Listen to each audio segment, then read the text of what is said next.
Nors daugelis profesinio perdegimo rizikos veiksnių susijęs su darbo struktūra ir gyvenimo būdu, tam tikros asmenybės savybės gali paaštrinti patiriamą stresą ir padaryti mažiau atsparų perdegimui. Dauguma asmenybės bruožų yra įgimti, tačiau svarbu suprasti, kurie asmenybiniai veiksniai lemia jūsų atsaką į stresą, kad galėtumėte reguliuoti tai, ką įmanoma. Ir šios asmeninės savybės gali turėti įtakos jūsų streso lygiui bei padidinti jūsų perdegimo riziką. Mokslininkai, kurie nagrinėjo perdegimo sindromą, teigia, kad perdegimas vyksta skirtingomis stadijomis, kurių trukmę ir eilės tvarką galima tik apytikriai nustatyti, kadangi jo simptomai yra daugialypiai, skirtingai pasireiškia, persipina, jų neįmanoma aiškiai išskirti, kartais jie net sluoksniuojasi. Simptomai, stadijos, sunkumo laipsnis ir trukmė priklauso nuo asmens gyvenimo sąlygų ir aplinkybių, nuo to, kokį žmogus save įsivaizduoja, nuo praeities, nuo sugebėjimo reaguoti krūvį, nuo amžiaus, gyvenimo patirties bei sveikatos.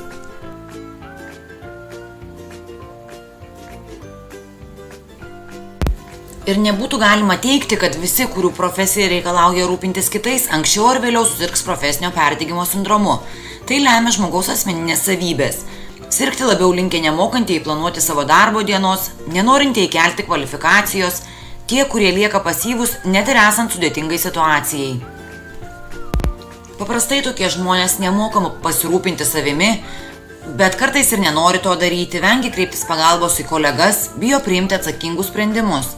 Tokie žmonės dažniausiai nervingi, turi nevisavertiškumo jausmą, yra konfliktiški. Taigi kiekvieną asmenį veikia individualūs profesinio perdegimo veiksniai. Taigi, pervargimui didelę reikšmę turi asmeninės žmogaus savybės. Reakcija į problemą, jos sprendimą priklauso nuo asmeninės motyvacijos, požiūrio, perspektyvos matymo. Būtent individualūs veiksniai lemia, kad panašiose situacijose vieni žmonės patiria stresą, o kiti ne. Vieni maksimaliai susikaupia ir sprendžia problemas, o kiti negali dirbti. Pavyzdžiui, kalbant apie sveikatos priežiūros specialistus, pastebima, kad norėdami padėti savo pacientams, slaugytojai stengiasi įsigilinti jų situaciją, suprasti, užjausti, atiduoda daug savo energijos ir jėgų, tačiau svarbu nepamiršti ir prisiminti ir savo poreikius.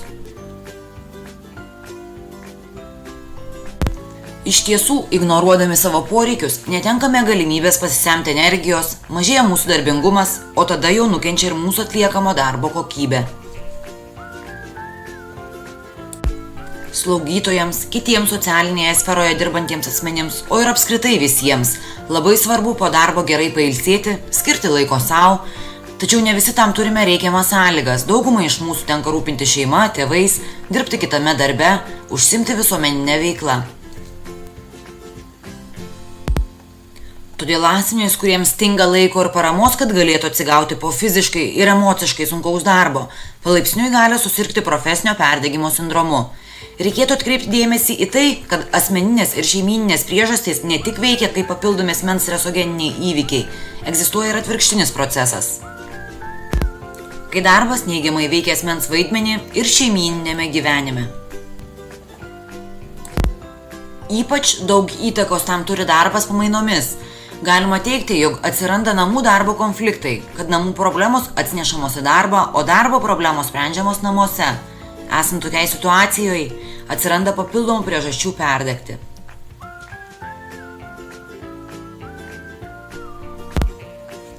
Nors daugybė perdegimo sindromo tyrimų atskleidžia, kokiamis darbo aplinkos sąlygomis jis pasireiškia, tačiau neparodo, kodėl identiškose situacijose vieni žmonės linkę labiau perdegti nei kiti.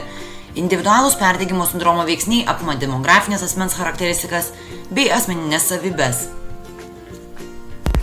Įvairūs mokslininkai pastebėjo, jog asmeninės savybės turi reikšmės, kaip mes susitvarkome su stresinėmis situacijomis darbe.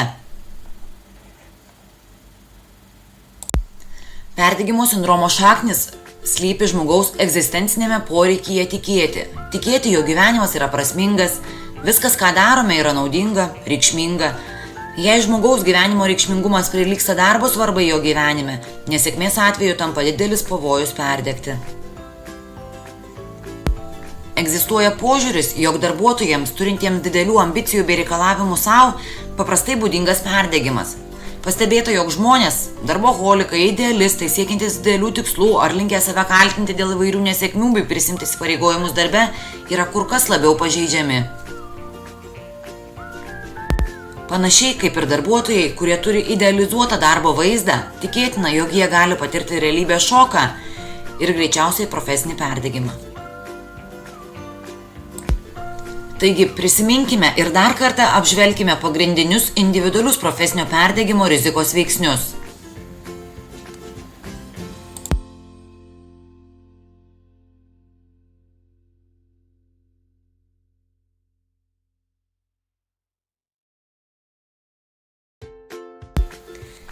Tyrinėdama individualius perdegimo sindromą nulemiančius veiksnius, Kristina Maslach nustatė, kad perdegti labiau linkę jauni darbuotojai, taip pat ir vidutinio amžiaus specialistai.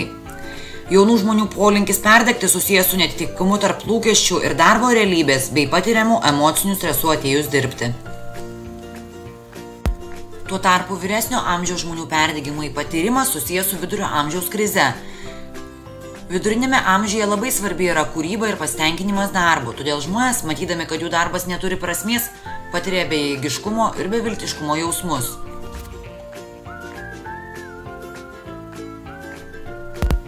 Amžiaus įtaka perdegimui yra didesnė emocinio išsekimo komponentui ir mažiausiai daro įtaką trečiajam profesinio perdegimo komponentui, tai yra profesinių pasiekimų sumažėjimui.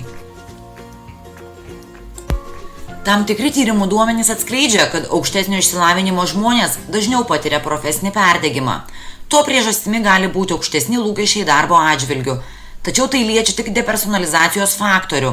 Emocinis išsekimas nepriklauso nuo išsilavinimo.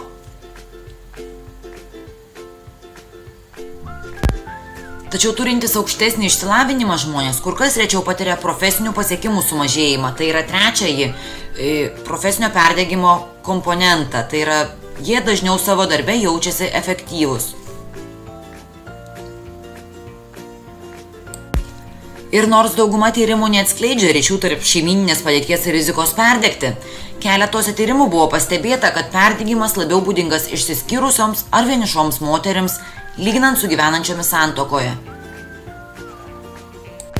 Įvairūs tyrimai taip pat atskleidė, kad kuo didesnis profesinės veiklos stažas, tuo mažesnė tikimybė išgyventi profesinio perdegimo sindromą.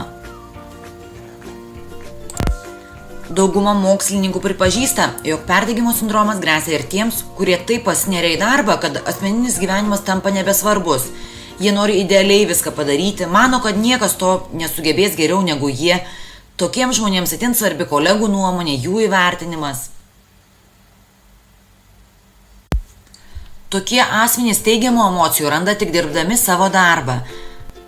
Tokie darboholikai neretai praranda ryšių su giminėmis ir draugais, nes paprasčiausiai nebeturi jiems laiko. Perdegimas dažniausiai aplanko ir idealistiškai nusiteikusius, atsidavusius darbui, entuziastingus darbuotojus. Juk sakoma, kas nedega, tas ir neperdega. Polinkį perdegti lemia poreikių ir motyvacijos ypatumai. Šiems žmonėms atlyginimas nėra svarbiausias dirbti skatinantis veiksnys. Tokie idealistai siekia ugdyti profesinę kompetenciją, efektyviai dirbti, tobulėti bei augti, padėti kitiems, jaustis reikalingi. Dar vienas svarbus motyvuojantis faktorius – noras padėti ir poreikis kontroliuoti. Potencialios aukos perdegimo profesinio tikisi greitai išspręsti problemas ir kad žmonės, su kuriais ar kurių labui jie dirba, kolegos, visuomenė įvertins jų pastangas. Jiems netaip svarbu gauti gerą atlyginimą, kaip pelnyti aplinkinių pagarbą ir autoritetą. O susidūrus su problemomis, kurių nepavyksta išspręsti taip greitai, kaip norėtųsi, susidūrus su žmonių nedėkingumu ir pagarbos bei įvertinimo stoka, šios aukos išgyvena iliuzijų žlugimą, jaučia nepasitenkinimą darbu ir patiria fizinės bei emocinės perdegimo apraiškas. Perdegti linkę žmonės taip pat pasižymi tokiomis individualiomis savybėmis kaip nerimastingi, pernelyg jautrūs, daug iš savęs reikalaujantis ir kaltinantis save dėl nesėkmių, kuriems svarbi kitų nuomonė. Dėl to jie netokie atsparūs stresui ir kur kas greičiau perdega. O darbuotojai turintis su darbu nesusijusių interesų ir tarp asmeninių ryšių, išlaikantis vidinę pusiausvyrą, sugebantis tai tvarkyti savo laiką, kad nereikėtų darbo neštis namo ir dirbti savaitgaliais, kur kas efektyviau priešinasi profesiniam perdegimui.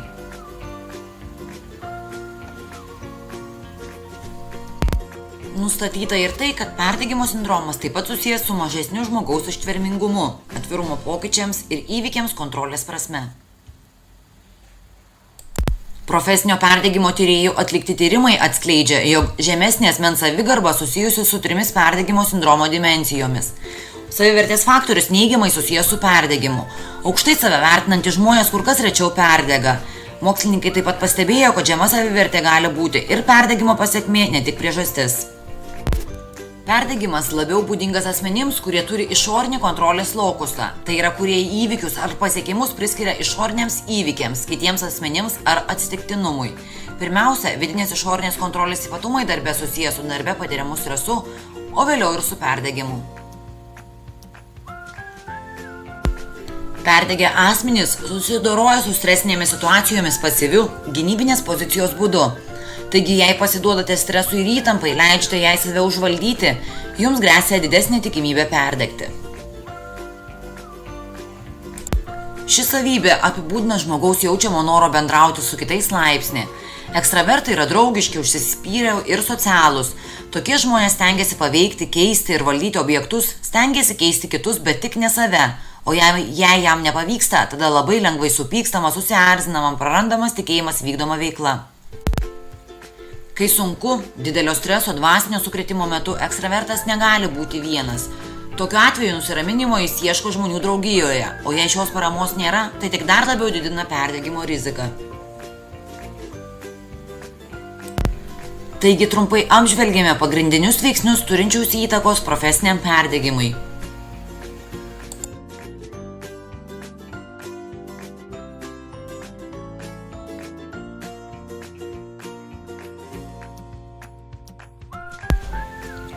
Pažiūrėkime, kokie kiti individualūs veiksniai taip pat gali turėti įtakos profesiniam perdegimui ir atsparumui. Vertybių konfliktai tai neetiško, nesutampančios asmens vertybėmis darbų vykdymas, kuris mažina žmogaus tikėjimą savo atliekamą veiklą ar darbų, kelia įtampą bei didina patiriamą stresą. Tiems, kurie tiki, ką daro, stresas yra mažiau svarbus veiksnys. Tačiau jei netikima savo darbu, tai sunkiau susitaikyti su sunkumais, kuriuos jis atneša. Nesvarbu, ar nusivylėte savo darbu, patekote į šią sritį dėl netinkamų priežasčių, jūsų vertybės galbūt prieštarauja darbovietės vertybėms, niekada gal iš tikrųjų netikėjote savo vykdomą veiklą. Jei darbo vertybės netitinka jūsiškių, šis pažintinis nesutapimas ir konfliktas, kad darote tai, kuo netikite, galiausiai vieną dieną atves prie perdegimo. Siekis padaryti viską, kas geriausia, yra geriausias sunkiai dirbančios asmens požymis ir gali būti teigiamas bruožas, kuris veda į meistriškumą. Tačiau perfekcionizmas gali sukelti pernelyg didelį, o kartais ir pražūtingą stresą. Taigi, koks skirtumas tarp tobulumo siekimo ir buvimo perfekcionistu? Perfekcionistai darbą daro tol, kol viskas būna tobula. Tuo tarpu sunkiai dirbantis asmenys būna patenkinti ir beveik tobulai atliktų darbų. Perfekcionistai kartais net nebandys atlikti užduoties, nes jie pernelyg bijos galimos nesėkmės, kuri apibrėžiama kaip negalėjimas užduoties atlikti tobulai. Jei esate perfekcionistas, reikia mokytis sugebėti atleisti savo už tai, kad esate tik žmogus ir pasidžiaugti savimi už tai, kad esate puikus, net jei esate tik žmogus.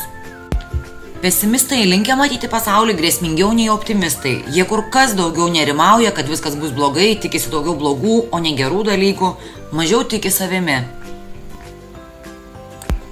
Pesimistai sukelia savo nereikalingo papildomo streso daugelyje kasdienių situacijų, taip didindami perdegimo riziką.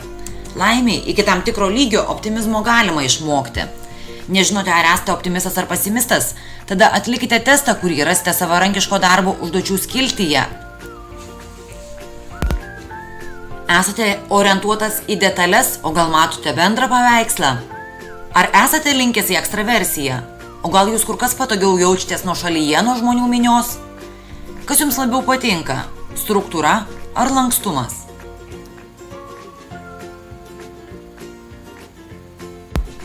Jei jūsų darbinis gyvenimas reikalauja tokių įgūdžių, kurie atitinka jūsų stipriasias pusės, jums labiau patiks tai, ką darote.